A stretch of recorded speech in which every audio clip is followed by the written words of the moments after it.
how did I get to Gov 2.0? In 2001, my mom got breast cancer, and her health insurance went from $300 a month to $3,000 a month, and that didn't seem fair to me. So that was when I became sort of politically engaged. And there was a guy named Howard Dean who was running for president of the United States of America, and he was a doctor who had gotten some health policies passed while he was governor of Vermont. And so I packed my bags and went up and worked for Howard Dean. And I was his lead programmer on the Dean campaign in 2004. And then after he lost, a lot of people wanted to hire us, so we started a firm called Blue State Digital, and we did Obama stuff. You know, I learned a lot there about political organizing, but I came to the realization that I wasn't, while I was a consultant, trying to solve what I thought was the major problem, which was that government wasn't as accountable to its citizens as it should be, and wasn't trying to solve the problem that, you know, of mom having health insurance go from $300 a month to $3,000 a month. And I took a hard look at that and thought that maybe transparency and open government was the way to do that, and still think that. And my feeling is if people can see who is influencing their government and how they're being influenced and why they're being influenced, then maybe we can have a more representative democracy. And whether that's because you're a healthcare reform activist or a tax reform activist, it really boils down to government having the first problem. You know, it's just like alcoholism. The first problem is that people can't tell what's going on in their country. Just like the first problem with a abusive alcoholic isn't that he or she is abusive, it's that they're an alcoholic. And if you sort of stop if you stop the source, then everything else will start to fall into place.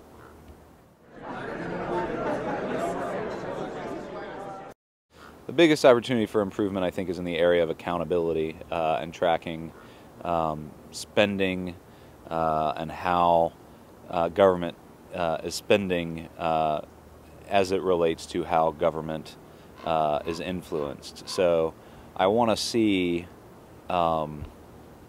if there are connections between campaign contributions that members of Congress receive, legislation that is passed that creates federal earmarks or other government spending, and then contractors who have made campaign contributions. So I want to be able to see whether or not people are, you know, giving $2,000 to a member of Congress, and that results in a $200,000 contract to, you know, do something for the federal government. That kind of stuff doesn't exist in government right now because you can't tie all of this data together. We're actively trying to solve that by, you know, normalizing all these different data sets. But that is I think that's where the biggest opportunity for improvement is, and that's the hardest job, because it's very easy to get government to publish data about earthquakes because no one gets fired over earthquakes. But it's very hard to get government to publish data over, you know, campaign contributions, because people do get fired over that, whether they be members of Congress or their staffers. The killer app that's going to make Gov 2.0 the norm, I think, is our app that we're building. If I don't toot my horn too much, but that's the National Data Catalog. The National Data Catalog is an ambitious goal that we are building, an ambitious product that we're building that tries to map out and document or provide for community the ability to document all of the government's data in one single place, so that someone can look up, you know, if they want to look up unemployment information, not only can they find information from the Bureau of Labor Statistics at the Department of Labor, but they can also look up what other people have done with that data and maybe problems that they've encountered with that data, and, you know, solutions to those problems all in one place. The reason why this will make Gov 2.0 happen is because in order for developers and this 2.0 type technology to really happen, in other words, in order for government to be a platform, the first thing you have to do is inventory the resources that the platform has and document it. And so we are building a map, if you will, of all the different government data sources so that developers have all the opportunities possible in front of them.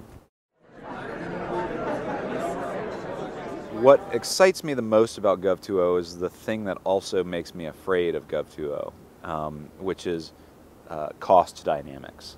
You know, as we progress further in technology, this stuff outside of government, this stuff tends to get cheaper. It tends to get much cheaper. So, for instance, it's a lot cheaper now in Web 2.0 world to use Basecamp than it was to use SharePoint. As we, tell our government Gov 2.0, Gov 2.0, Gov 2.0, we really need to focus on finding ways to save the taxpayer millions, if not billions of dollars by leveraging new technology. Things that 10 years ago cost $1 million should now cost $1,000. And that's really exciting. But it also, because technology is shrouded in a robe of mysticism for a lot of people, it creates opportunity for consultants and contractors and even lobbyists to convince government that they should be spending more money rather than less. And the message that I would get across to government, and that government needs to realize, is that they need to be spending less money on better technology, right? Not more money on more sophisticated technology. If we can drive that home, then in areas like healthcare, we can save the taxpayer hundreds of millions of dollars. In areas like government project management, the government spent $40 million on Microsoft SharePoint last year. We can save millions of dollars on that. Government spends so much money on the content management. The content management system for the White House is a $16 million content management system. Why can't we just get them to use, movable type or Expression Engine or some form of cheap, lightweight content management system that can really affect change? And the reason why we can is because of regulation, but we can maybe change some of that too. So. I think that's what gets me really excited, is the potential to really change the amount of dollars that are spent on technology for the better, saving the taxpayers. I mean, everybody gets a tax cut if we manage to pull that off.